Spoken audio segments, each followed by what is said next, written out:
L'accord de Paris pour le climat est accepté.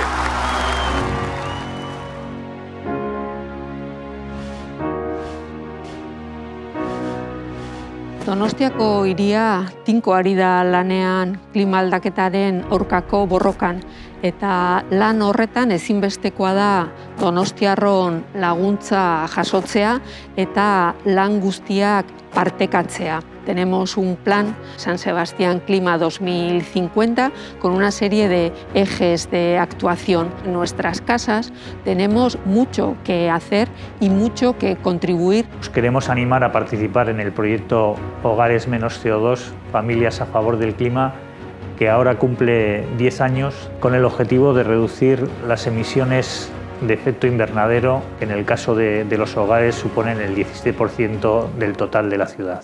Para ello tenéis que daros de alta en la plataforma de Iberdrola Distribución, independientemente de la empresa con la que tengáis contratada la electricidad.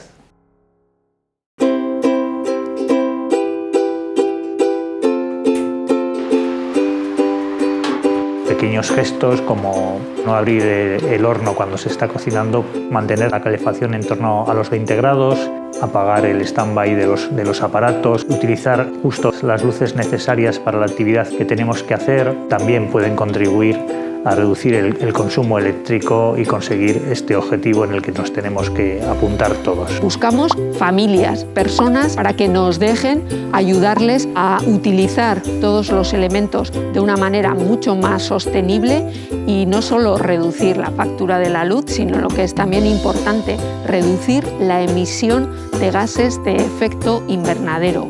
Tenemos mucho que hacer con pequeños gestos en nuestra vida cotidiana. Hazte activista por el clima.